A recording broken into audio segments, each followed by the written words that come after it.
Bienvenue sur notre chaîne. N'oubliez pas de vous abonner pour ne pas manquer les nouvelles vidéos. Bon visionnage. Je suis resté éveillé jusqu'à 22 heures à regarder YouTube sur mon ordinateur portable, avec une file d'attente de clips prêts à être lancés. L'un d'eux présentait mon basketteur préféré, Larry Big Al Johnson, réussissant un impressionnant tir à longue distance. Je connais Big Al depuis la fac, où il était une star. Après être passé pro, il a rejoint les Wizards, l'équipe de ma ville natale en Virginie. Maintenant à la retraite, il anime des émissions sur Wiz TV. Je regardais ses vidéos par nostalgie. Un clip inattendu le montrait en train de danser de manière très sensuelle avec une superbe blonde dans une boîte de nuit à Miami. Ma femme. Le clip, tout juste publié, les montrait en train de s'embrasser passionnément. Quand j'ai appelé Lee, elle n'a pas répondu. Elle était censée se trouver à une réunion professionnelle à Miami avec notre ami Bart Kova. J'ai appelé Bart pour avoir des infos. Il m'a confirmé qu'ils avaient passé 3 jours ensemble et soupçonnait qu'ils étaient engagés dans une relation amoureuse. Des excuses ont été échangées et nous avons prévu de confronter Lee. Bart a suggéré qu'elle se trouvait peut-être encore à l'hôtel, juste dans une autre chambre. Il a aussi mentionné que Big Al vivait à proximité. Je n'ai pas envie d'en discuter avec elle, si elle me le demande, je lui expliquerai. D'accord, on en reparlera plus tard. Lee et moi nous sommes rencontrés pour la première fois à la fac, dans la vingtaine, pendant notre avant-dernière année, en cours de maths. Quand je suis entré, je l'ai vu dessiner dans son cahier, entouré de gars timides et geeks. J'ai décidé de m'asseoir à côté d'elle. Elle a plaisanté sur le manque de concurrence, et le courant est immédiatement passé entre nous. Je ne suis pas un geek classique, 1,73 m, 68 kg, cheveux et yeux bruns. Elle semblait intriguée par mon assurance. Je me suis présenté, Lee Martin. Elle a répliqué en plaisantant qu'on n'aurait même pas besoin de changer le monogramme si on se mariait. Nous avons ri en nous dirigeant vers le Student Union. Lee était une grande blonde d'1,83 m, 6 pieds, avec des yeux verts, une silhouette moyenne et un sourire qui m'a captivé. J'ai dit, tu as dû être surprise qu'aucun des gars en cours ne s'asseye à côté de toi. Merci, oui, j'étais étonné, d'habitude je dois repousser les mecs. Tu as profité de mon insécurité, et maintenant je ne peux plus t'envoyer paître.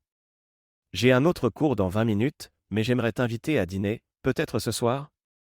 Comme on est dans le même cours, on devrait mieux faire connaissance. Non, désolé, je ne peux pas aller dîner, j'ai un copain et il n'aimerait pas ça. Fallait que j'essaie. Bon, j'espère qu'on se reverra. Moi aussi, je t'aime bien. Au moins on se reverra en cours. On s'est vu en cours 2 fois par semaine, à bosser sur cette matière difficile. Un jour, je lui ai demandé d'éclaircir un exercice, et elle m'a tout expliqué. Après le cours, je lui ai demandé comment elle s'en sortait. Non, ça va, je suis doué en maths, et toi? J'en ai besoin pour ma licence de chimie, mais je galère. Peut-être que tu pourrais me conseiller. C'est une blague? J'ai un copain. Non, je respecte ça, j'ai juste besoin d'aide. On pourrait se retrouver dans un dîner et revoir les sujets, comme si tu étais ma tutrice. D'accord, au dîner à 16 h. Ça marche.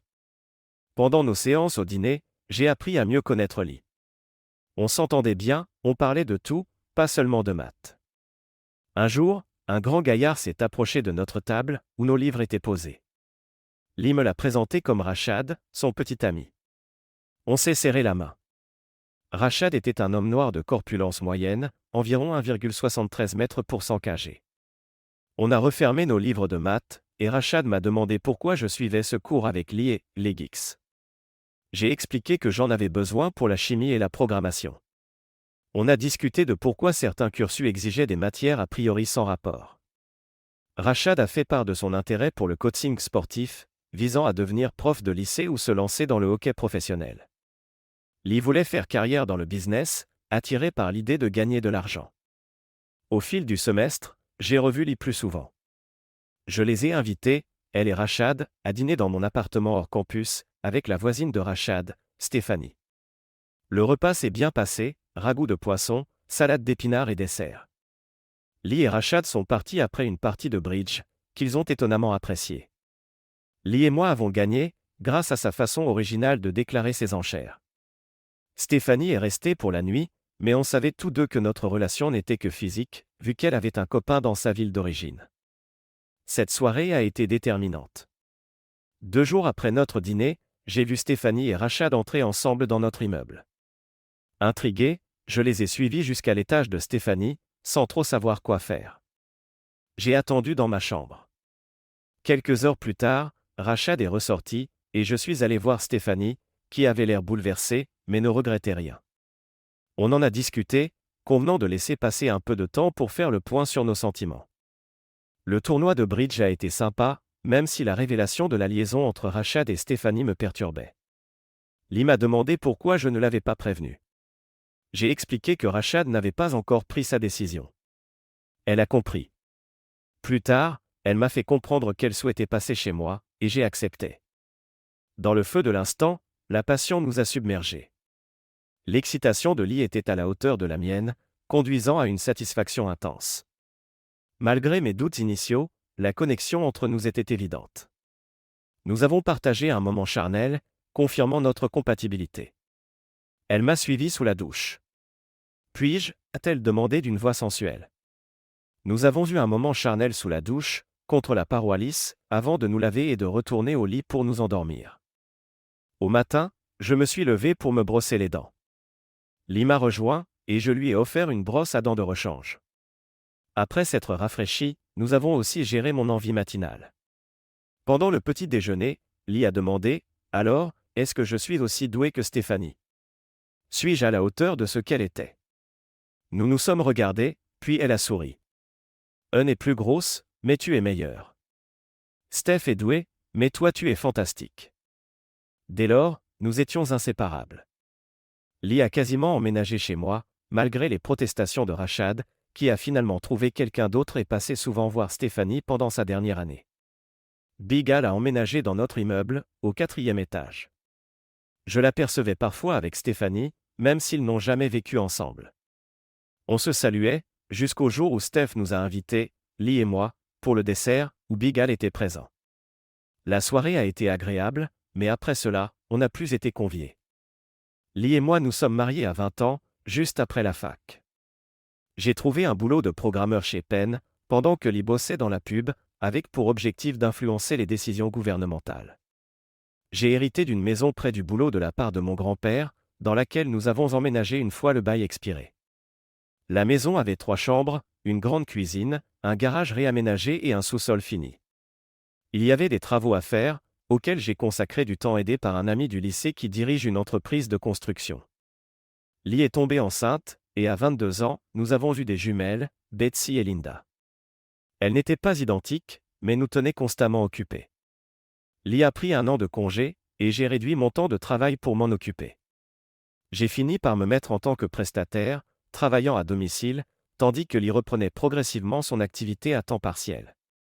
En grandissant, les filles ont atteint l'âge d'aller à l'école primaire vers leurs 13 ans, et Lee a repris le travail à temps plein.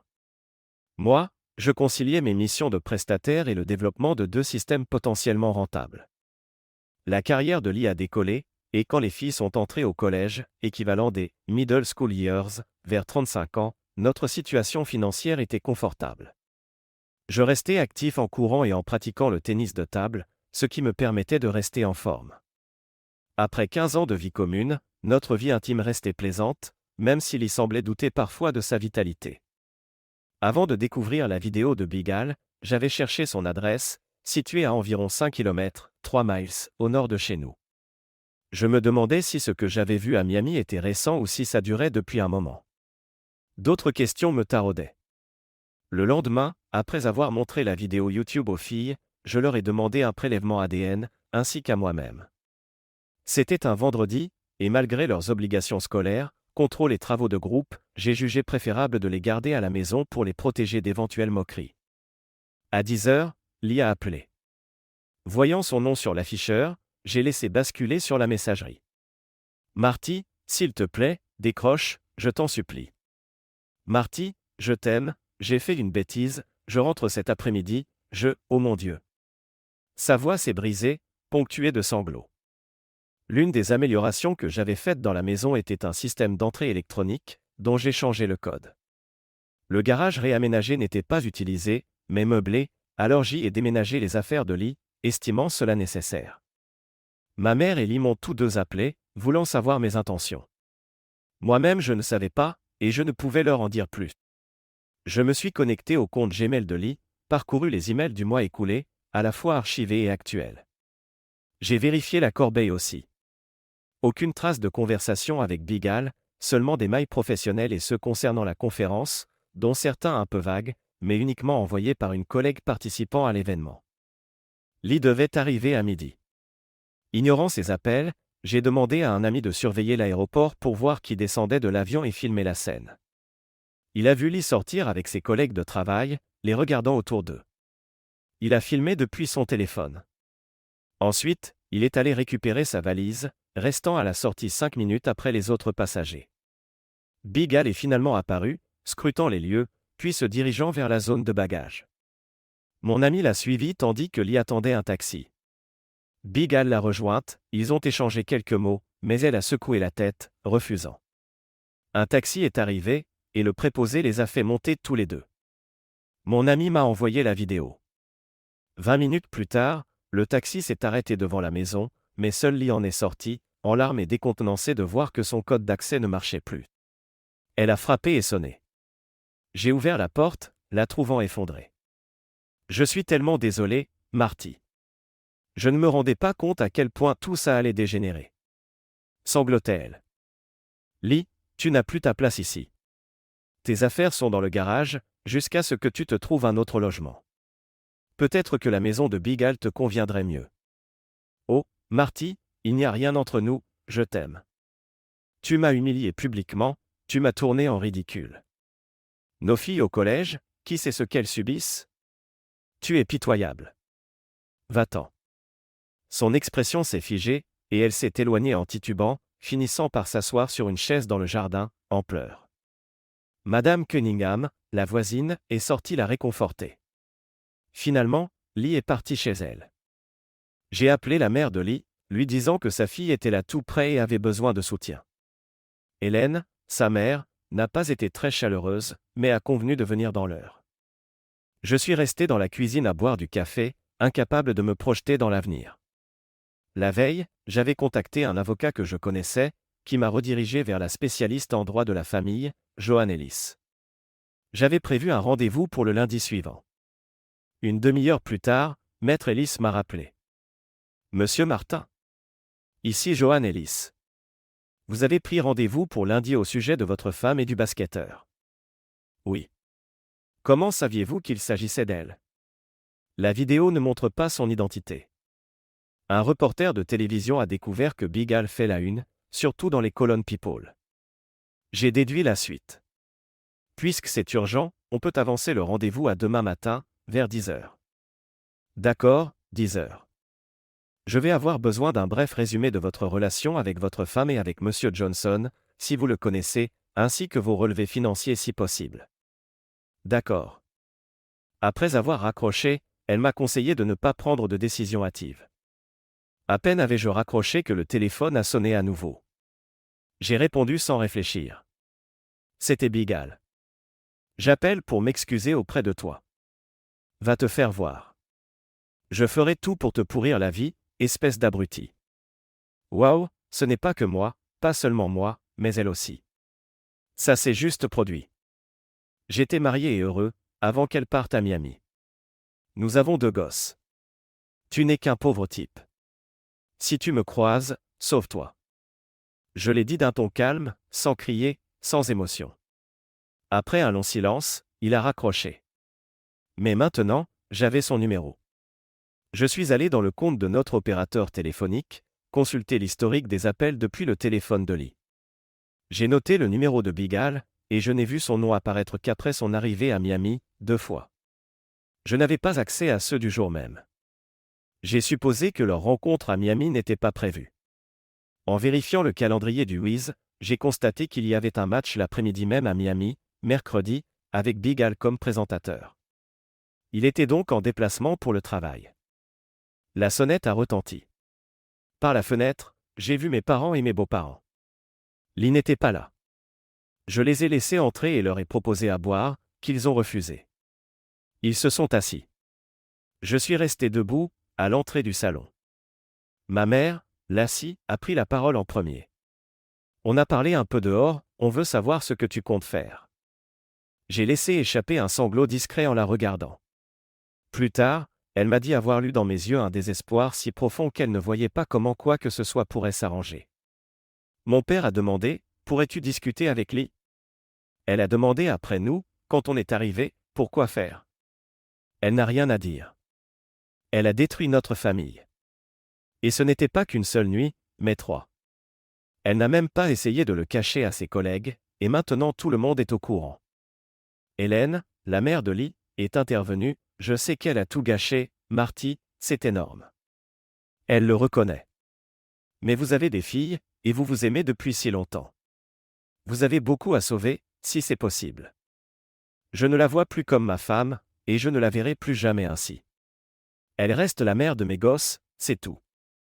Tu souffres, là, et ton orgueil est blessé. Il faut passer outre. Un mariage ne se termine pas pour quelques jours d'erreur. Hélène, j'ai de l'estime pour vous, mais votre fille a causé un tort irréversible. Ne me poussez pas à la réconciliation, ça n'arrivera pas. Elle a levé les mains, signe qu'elle laissait tomber, et j'ai enchaîné, vous devez tous imaginer à quoi va ressembler la vie après le divorce, ou quand ce sera officiel. Ma mère a fondu en larmes. Donne-toi quelques jours, Marty, juste quelques jours. Ton père et moi, on peut prendre les filles pour le week-end, les amener au lac. J'ai accepté. À ce moment-là, les filles sont arrivées de l'école. Elles ont couru jusqu'à la porte, mais le code ayant changé, elles ont dû frapper. Elles ont été surprises de voir leurs grands-parents, avec plein de choses à raconter sur leur journée. Pas uniquement mauvaise, car Betsy a mentionné son amie Sharon Davis, qui lui a parlé de la fameuse vidéo. Linda, elle, n'en savait pas trop. Je leur ai dit qu'on en parlerait plus tard. Elle n'était pas trop énervée. Linda a demandé où était sa mère, et Hélène a expliqué qu'elle était chez la voisine. Les filles étaient inquiètes, mais voulaient la voir. Nous les avons envoyées faire leurs valises. Bien que j'ai été contre l'idée qu'elles la voient, tout le monde a insisté. Une fois leur sac prêt, Hélène est allée chercher Lee. Ils sont restés tous sur le perron avec les grands-parents. Lee et Hélène ont approché les filles, qui ne lui ont pas couru dans les bras, mais l'ont attendue. De la fenêtre de ma chambre à l'étage, je pouvais voir et entendre la scène. Lee s'est agenouillée devant elle, et elles se sont étreintes. Maman, Linda a demandé « Qu'est-ce que t'as fait? Comment as-tu pu être avec ce type ?» Ces derniers mots étaient noyés dans les larmes. J'ai fait une terrible erreur. Il faut que je comprenne pourquoi. Mais je vous aime toujours, vous deux, et votre père. Betsy, la plus dure des deux, a semblé impassible. Si tu aimais papa, tu n'aurais pas fait ça. Tu as tout laissé se produire, et en plus en vidéo. Comment as-tu pu?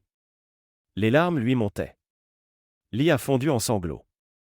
Je suis tellement désolé, c'est dommage. C'était une erreur monumentale. Lee a pris Linda dans ses bras, mais Betsy l'a repoussée. Lee s'est relevé et a couru jusqu'à la voiture de son père. Mes parents ont emmené les filles dans leur van, et tout le monde est parti de son côté. Je suis resté assis sur mon lit, anéanti et triste.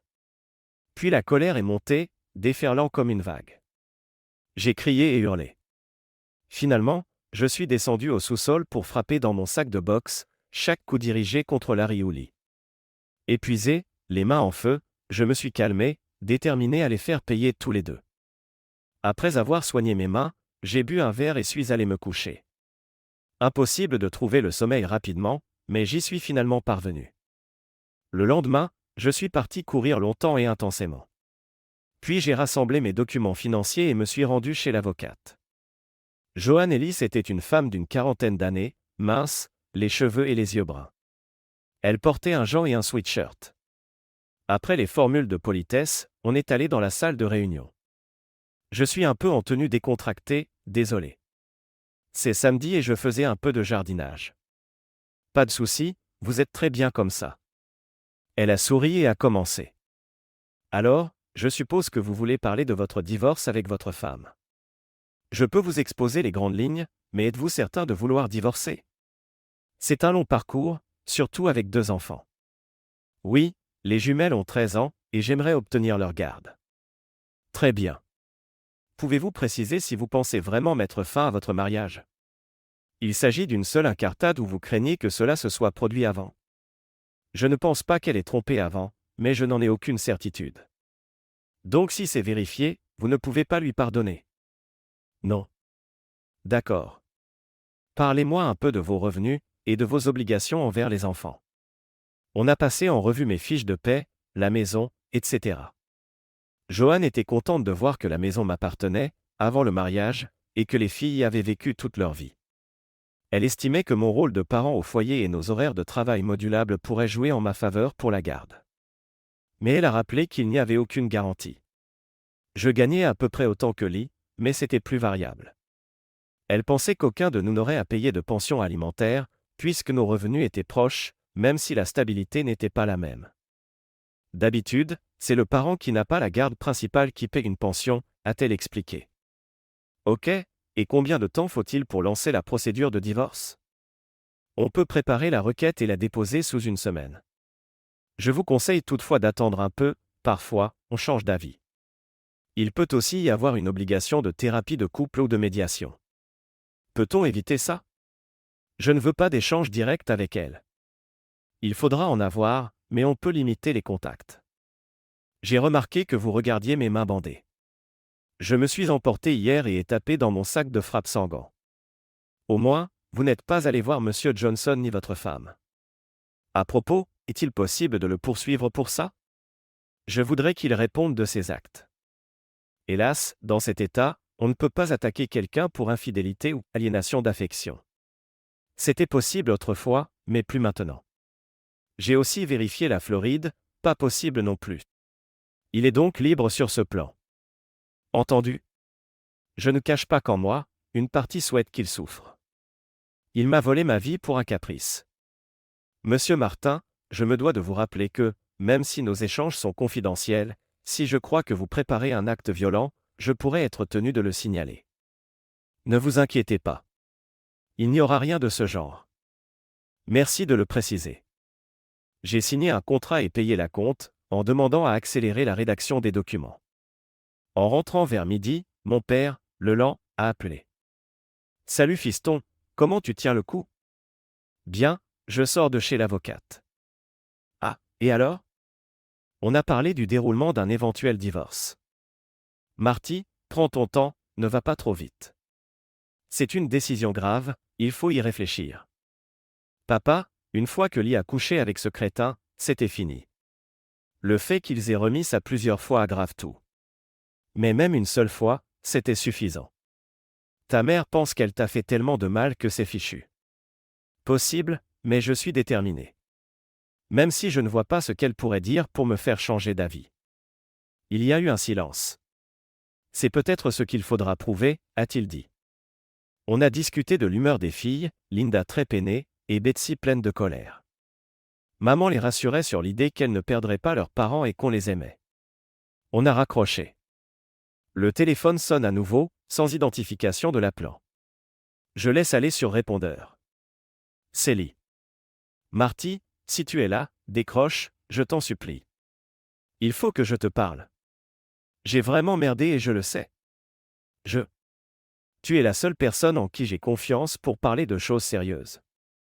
Est-ce que je vais te perdre? Elle sanglotait et a raccroché. Moi aussi, je me suis mis à pleurer. Je suis redescendu au sous-sol, et cette fois j'ai mis les gants. J'ai frappé et donné des coups de pied jusqu'à l'épuisement, les mains me faisaient déjà mal. Puis j'ai pris une douche. Certains auraient sans doute recouru à l'alcool, mais j'ai préféré défouler mes émotions dans l'effort physique. J'ai réfléchi à la façon d'affronter Larry. Une idée tenace me revenait, celle de l'arme que j'avais trouvée, un pistolet Toru 380, ramassé lors d'un jogging. Le numéro de série avait été limé, ce qui le rendait illégal. Je l'avais conservé, nettoyé et testé au stand de tir. J'ai caressé l'idée de m'en servir contre Larry, mais cela m'aurait coûté trop cher, en prison. J'ai écarté cette folie. Je savais que ce n'était pas le moment de parler avec Lee, mais rien que d'y penser me rendait malade.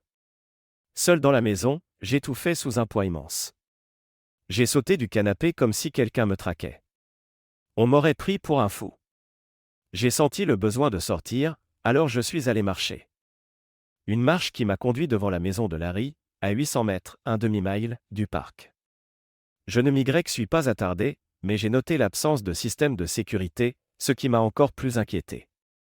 La maison était grande, récente, assez proche de la rue, avec un panier de basket sur l'allée. Pas de voiture en vue, mais un grand garage derrière. J'ai poursuivi mon chemin, et fait une boucle et pris quelques photos discrètement. J'ai continué vers le nord, dépassé la maison des parents de Lee, où leur voiture était garée. Devant leur entrée, j'ai vu celle de Lee dans notre garage rester fermée. En hâte, je suis entré dans un magasin, j'ai acheté un téléphone prépayé et un Pepsi Diet, puis je suis rentré chez moi. Il était 15 heures. De retour, je me suis fait un sandwich, peut-être 3 tranches. Dès que je me suis posé, la tristesse est revenue. J'ai ressorti le pistolet 380, suis reparti hors de la ville vers le terrain de tir d'un ami, en Floride pour l'instant. Personne ne s'y trouvait. J'ai tiré 2 boîtes de cartouches. L'arme était basique, mais efficace, un peu lourde à mon goût. En repartant, je me suis arrêté à la pharmacie pour acheter 2 bandages néoprène de cuisse. Chez moi, je me suis fabriqué une ceinture discrète pour caler le pistolet dans le bas du dos. J'ai testé en courant, c'était confortable. Mon téléphone est resté éteint toute la journée. J'ai ignoré les emails.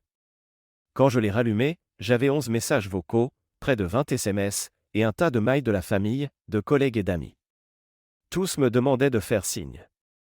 Parmi eux, des messages de Lee, d'Hélène et de ma mère, sur le même ton, priant que je les rappelle. Les messages de Milt, le père de Lee, se détachaient. Dans le premier, il s'excusait pour l'attitude de Lee et admettait qu'il aurait dû mieux l'éduquer. Dans le second, il proposait qu'on discute sans la présence des femmes. Je l'ai rappelé, mais je suis tombé sur son répondeur et je n'ai rien laissé. Peu après, il m'a rappelé. Marty, je devais m'aérer un peu. On se parle? Milt, on peut se voir quelque part? Pourquoi pas au parc Rayman, près du terrain de basket? Ok, dans 30 minutes. Ça marche. J'ai enfilé un Jean et mis le 380 dans la poche, au cas où je croiserais Larry, qui vivait à 800 mètres de là. Après 10 minutes de route, je suis arrivé, Milt y était déjà. On s'est serré la main, puis on s'est assis sur un banc près du terrain. Je voulais juste m'assurer que tu vas bien, a commencé Milt. Hélène et ta mère sont inquiètes. Franchement, je ne vais pas bien, mais je gère comme je peux. Tu sais, j'ai perdu ma mère, ça m'a pris 1 an pour reprendre pied. J'allais bosser chaque jour, c'est tout ce que je faisais. Il faut que tu trouves un moyen d'avancer. Facile à dire, dur à faire, et ça ne fait qu'1 jour. Pour ce que ça vaut, Lee est presque en état de choc. Elle ne mange plus depuis son arrivée chez nous, par la peine. On pense même l'emmener voir un spécialiste, ou alors te demander, toi. Bizarrement, tu sembles mieux tenir le coup qu'elle. Peut-être que c'est la culpabilité qui la ronge. Désolé pour elle, Milt, mais les filles ont besoin de leur mère. Je ne comprends pas qu'elle n'ait pas réalisé la portée de ses actes. Elle a fait tout ça au grand jour. Vraiment, elle croyait que personne ne le saurait? Que tu ne le saurais pas? Je n'arrive pas à comprendre. Je crois qu'elle ne réfléchissait pas. À croire qu'elle se fichait d'être démasquée. Marty, je ne veux pas te bousculer, mais penses-tu pouvoir encore imaginer un avenir de famille avec elle? Non, c'est fini. On m'a dit de patienter, mais pour moi, dès la première nuit où elle l'a fait, c'était la fin. D'accord. Je vais essayer de l'aider. C'est ma fille, malgré tout. Au moins, ne lui mets pas trop d'obstacles. Je vais y réfléchir. Si on discute trop tôt, je risque de tout foutre en l'air. Tiens-la juste éloignée de moi pour l'instant. Je verrai plus tard. Merci, Marty. Et bravo d'avoir échappé à l'envie de tuer Larry. On a partagé un rire nerveux en repartant.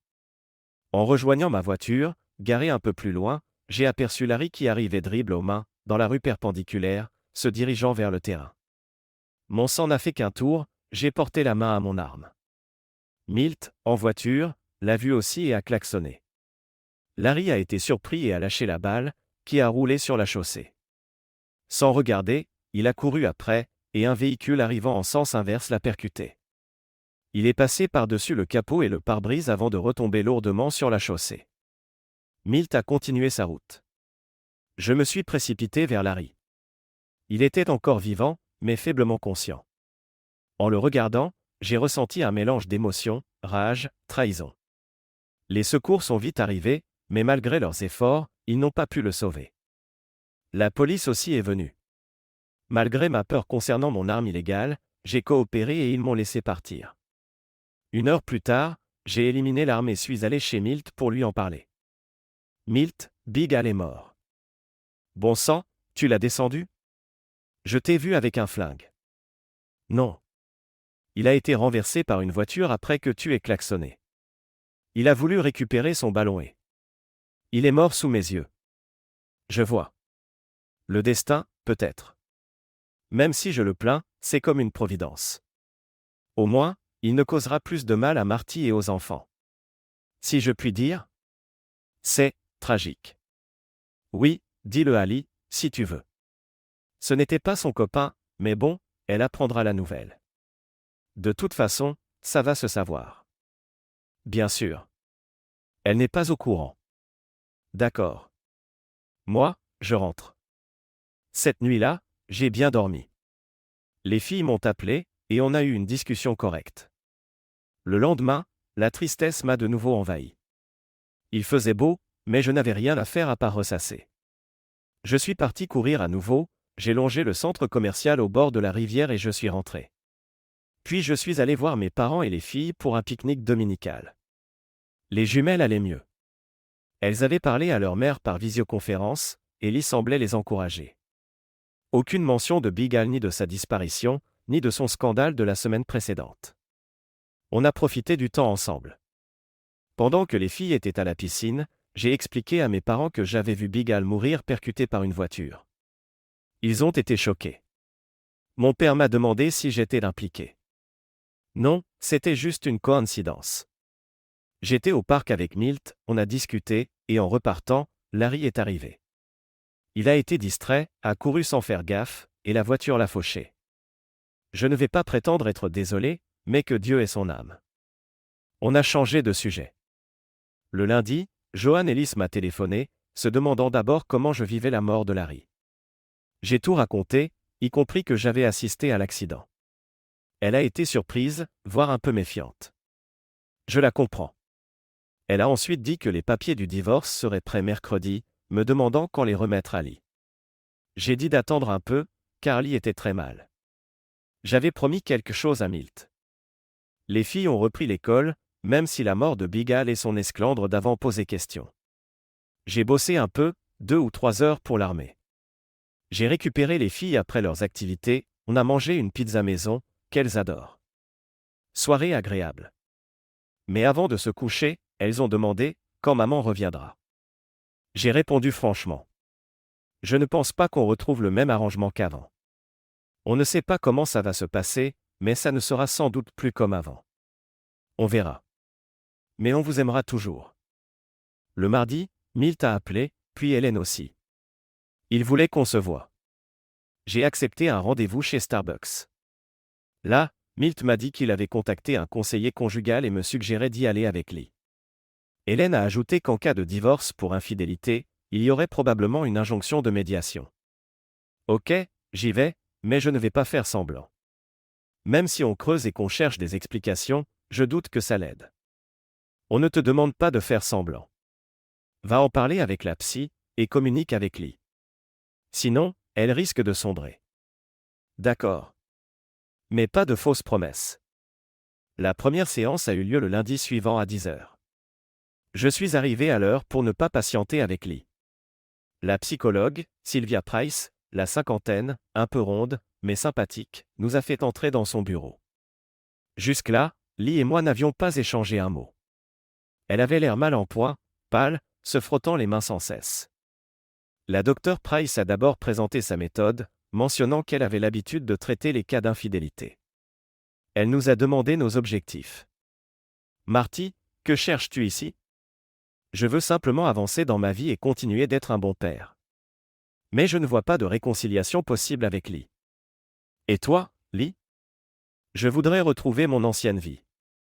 Ce n'est peut-être pas possible, mais je tiens à rester l'épouse de Marty, même si tout a changé. La Dr Price a résumé la situation. Donc, Lee, vous êtes parti en conférence à Miami, vous avez revu un ancien ami de fac, et vous avez passé plusieurs nuits avec lui. C'est ça, oui.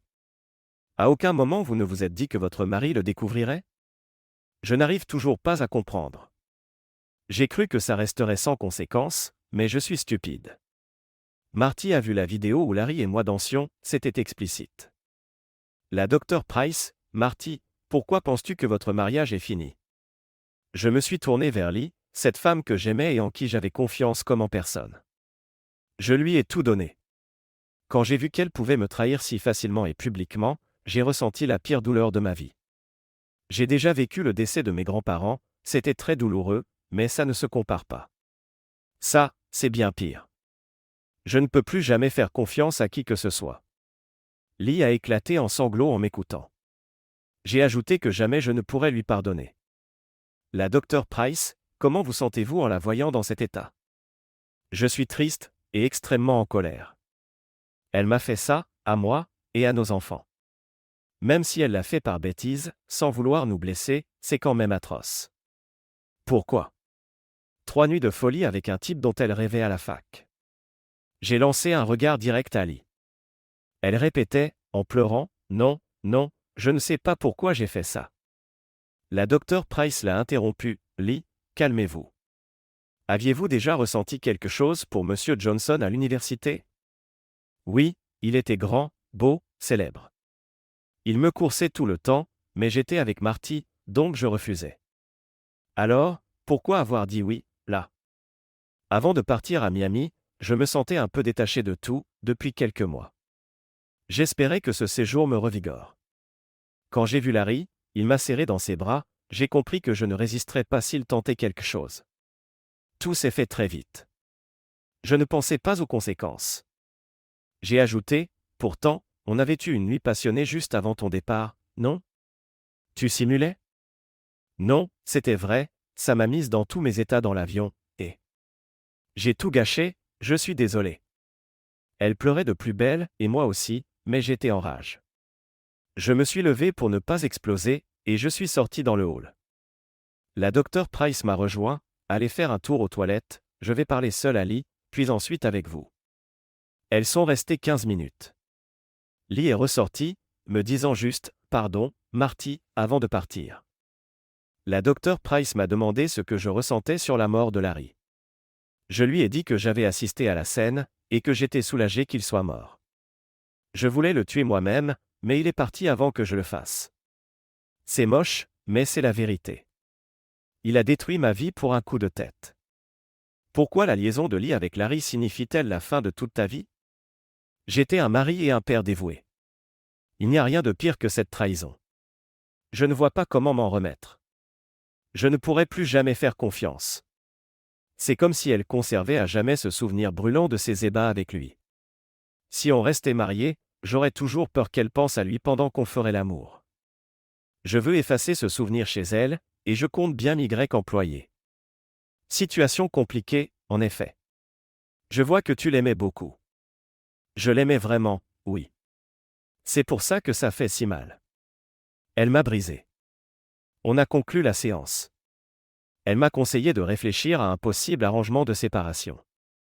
Le point de vue de Lee, rétrospective de son voyage à Miami. Avant de partir à Miami, je me sentais démotivé. Plus rien ne m'apportait la joie habituelle, que ce soit le boulot ou la maison. J'avais envie de changer d'air. Il y avait un collègue, Brady Béan, qui me tournait autour, mais il ne m'attirait pas vraiment, et je ne l'aurais pas trompé pour lui. En revanche, quand j'ai vu Larry se présenter à l'hôtel, c'était différent.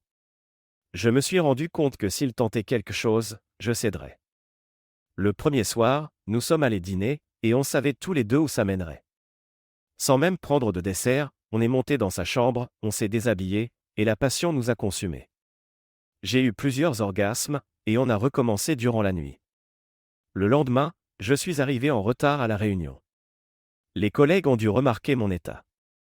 J'ai envisagé la possibilité que Marty l'apprenne, mais ça m'a semblé si lointain.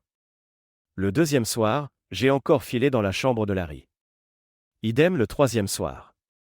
À un moment, il a proposé qu'on sorte danser, et c'est là qu'on nous a filmés. En voyant la vidéo, je me suis dit que Marty la verrait sûrement. J'ai alors pris conscience de l'ampleur de ma bêtise. Le dernier matin, avant de reprendre l'avion, on a encore fait l'amour. J'étais paniqué, sachant que mon ami Bart Kova avait vu la vidéo. Mon vol a été un calvaire. À l'aéroport, Larry est venu me parler, et j'ai refusé de discuter. Le taxi nous a emmenés tous les deux, mais il est descendu en premier. En arrivant chez nous, Marty m'a claqué la porte au nez, et je suis parti me réfugier chez mes parents. Depuis, c'est l'enfer. Les filles ne veulent plus me parler, surtout Betsy. Je fais des cauchemars, je ne mange presque plus. Quand j'ai appris que Larry était mort, j'ai ressenti un profond chagrin, et aussi une culpabilité. S'il ne m'avait pas cherché, serait-il encore vivant? Ce sont des pensées irrationnelles, mais je suis dans le brouillard. Évolution de la situation. Les jumelles vont mieux, mais cela reste compliqué. Betsy est encore en colère, Linda souffre de l'absence de sa mère, malgré les appels vidéo quotidiens. On fait des séances chez la Dr Price. Marty reste distant, peu importe mes excuses. C'est à peine s'il me croit quand je dis que je regrette sincèrement. Il pense que je cherchais l'aventure, sans prendre conscience des conséquences. Je sens qu'il va demander le divorce. Effectivement, il a déposé une requête. De mon côté, je consulte mon avocate. Pour la garde, je risque de perdre le principal, car Marty possède la maison et est plus disponible. Je n'ai aucune envie de contester, je sais que j'ai fait une faute grave. Malgré tout, ça fait mal de me dire que je ne verrai mes filles qu'un week-end sur 2 et pendant certaines vacances. J'ai aussi la boule au ventre quand je repense à Larry. Comme s'il incarnait tout mon échec, et maintenant il a disparu. J'ai l'impression d'avoir tout perdu pour une illusion. Je n'ai plus faim, et l'idée même d'une vie plus libre, après le divorce ne me tente pas, je me sens vide. Conclusion du divorce. Aujourd'hui, la procédure de divorce est finalisée. J'ai la garde principale des jumelles, tandis que Lee les aura un week-end sur 2 semaines l'été, et pour Thanksgiving ou Noël. On a maintenu certains rituels pour les filles, 2 cadeaux chacun à chaque fête, avec parfois un 3e sous le sapin. Lee habite maintenant à 3 km, 2 miles, d'ici, dans un petit appartement. Ses parents, Milt et Hélène, rendent visite aux filles régulièrement. Sur ses week-ends de garde, elle vient les chercher. Quant à moi, j'ai commencé à fréquenter, de façon très détendue, quelques connaissances divorcées ou amis d'amis. Dîner, bowling, rien de sérieux. Il paraît que je finirai par guérir, mais je suis sceptique. La blessure reste vive, chaque fois que je pense à Lee et Larry, ça ravive la douleur. Les jumelles, elles, s'adaptent. Linda montre plus de douceur envers sa mère, Betsy reste froide, comme moi. Entre Lee et moi, la communication se limite à l'essentiel. Malgré les inquiétudes d'Hélène sur la dépression de sa fille, je ne ressens pas de pitié pour elle. Je ressasse encore la question, pourquoi? Je veux tourner la page, mais la cicatrice est là, indélébile. On pourrait se dire que tout n'est qu'une série de hasards malheureux, le mal-être de Lee, le voyage à Miami, et surtout la présence de Larry qui a tout fait basculer. Mais voilà, c'est un point de non-retour. Mise à jour un an plus tard. Miltmore était sur le parcours de golf. Son quatuor habituel était perturbé par la présence de Fred Cunningham, un vieil ami d'école. En marchant du départ du 9e trou, ils ont abordé un sujet intime, qu'ils évitaient d'habitude au téléphone. « Alors, Fred, comment tu vas, depuis tout ça ?»« Je fais aller, » a répondu Fred, la voix teintée de résignation. « J'ai appliqué ton conseil, je l'ai suivi depuis sa maison, comme tu l'as suggéré. » C'était devenu une routine, son golf du samedi après-midi, même retraité. C'était viol de voir ça dans les journaux, je ne pensais pas qu'il courait ainsi devant la voiture. Mais je savais qu'il fallait intervenir. Milt a hoché la tête. Ton coup de klaxon l'a sans doute effrayé. Moi aussi, j'ai eu une sacrée frayeur. On aurait dit la main du destin protégeant Marty juste à temps. Mais l'avoir vu mourir, là, sous mes yeux, ça m'a secoué. J'ai appelé tout de suite le 911. Marty était juste là. Je me suis demandé si tout ça était réel. Je savais que Marty portait une arme, j'avais peur qu'il finisse par tuer Larry. Sans doute il aurait voulu venger son honneur bafoué. Mais Larry méritait-il de mourir? Difficile à dire. Il est vrai que Marty et ses filles méritaient de vivre, tout comme Lee. C'est un fardeau pesant. Ils ont continué en silence, côte à côte, chacun perdu dans ses réflexions, conscient du poids de ce secret qu'ils partageaient. Merci de regarder et n'oubliez pas de vous abonner pour ne pas manquer les nouvelles histoires.